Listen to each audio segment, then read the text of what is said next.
சீரியல்களின் full எபிசோடுகளை Sun டிவியில் ஒளிபரப்பான உடனே எக்ஸ்க்ளூசிவாக சன் நெக்ஸ்டில் மட்டும் ஃப்ரீயா பாருங்கள்.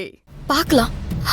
பூஜாவோட கல்யாண பிரச்சனைனால எங்க 2 பேரோட கல்யாண வாழ்க்கை நல்லபடியா அமைய போகுதா, இல்ல இப்படியே ஒருத்தருக்கு ஒருத்தர் பிரிஞ்சேதான் வாழ போறோமாங்கிறது பொறுத்திருந்துதான் பார்க்கணும். ஏய், என்ன பேசுற நீ? பூஜாவோட கல்யாண பிரச்சனைனால நீயும் மாப்பிளையும் ஏன் பிரிஞ்சு போகணும்?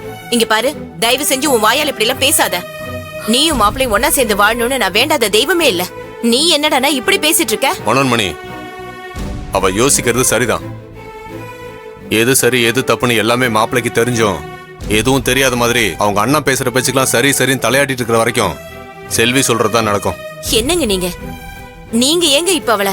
மனோன்மணி, நம்ம குடும்பத்தை மாப்பிள்ளை குடும்பத்தோடையும் அந்த திருமுருகனோடையும் சேர விடாம செஞ்சதே அந்த அம்மா ராஜேஸ்வரியும் கீர்த்தியும் செஞ்ச சூழ்ச்சி தான்.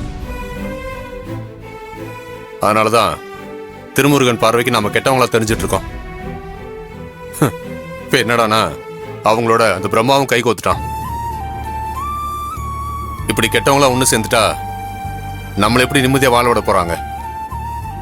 இங்க பாருங்க, நீங்க ஏங்க வருத்தப்படுறீங்க? அதான் அந்த பிரம்மாவை பத்தி மகா, சம்மந்தி அம்மா அவங்க எல்லாரும் நம்ம சொன்னதை கேட்டு அவங்க புரிஞ்சுக்கிட்டாங்கல்ல. கண்டிப்பா வீட்டுக்கு போய் திருக்கிட்ட எல்லாத்தையும் சொல்லி புரிய வச்சிருப்பாங்க.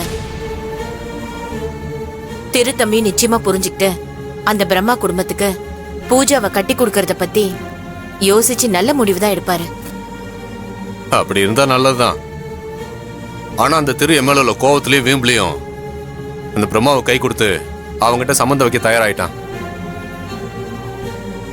அப்படி இருந்தா நம்ம பொண்ணோட நிலைமை என்ன ஆகுறது சொல்லு?